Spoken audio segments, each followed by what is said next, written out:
Toliau vis dar tęsiu savo senų, vaikystės laikų memuarų iliustravimą piešiniuose.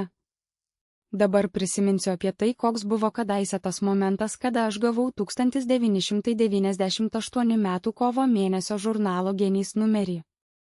Neįtikėtina, bet šį kartą net ir to gavimo datą galiu labai tiksliai jį vardyti, nes jį konkrečiai sutampa su tuo pačiu metu, kada gavau su laikraščiu ir nauja Kupiškėnų minčių priedo vaikams kupkinukas kovo mėnesio numerį.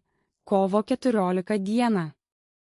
Atsimenu, kad tada tai buvo tokia rami, apniukusi ir šaltoka diena, bet nebuvo sniego, pati šeštadienio popietė, kada mano šeimos nariai ėmė ir nusprendė su automobiliu vykti tiesiai į Elizavos miestelį, kurio viename name buvo atvežta itin daug padėvėtų drabužių iš užsienio pardavimui.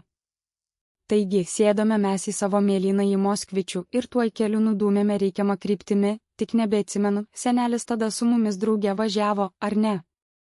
O toje Elizavoje, viename jos alytnamyje ir iš tiesų prekyba padėvėtais drabužiais jau vyko tada, namo viduje sukiojosi ir daugiau jais susidomėjusių žmonių, o mane kas labiausiai tada tame name nustebino.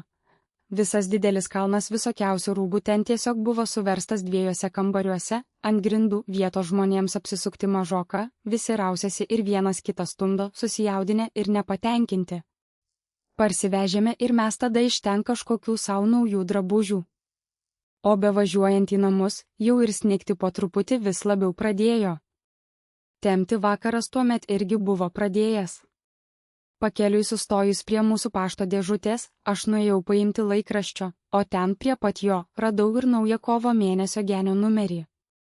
Dar ką atsimenu, kad šiame numeryje buvo paskelbtas dantų pastos Colgate konkursas vaikams, o dar prieš gaunant šį numerį kartą mokykloje ir mūsų lituanistė mokytoja Aldona buvo per pamoką klasėje apie tai pirmiau jau pranešusi garsiai.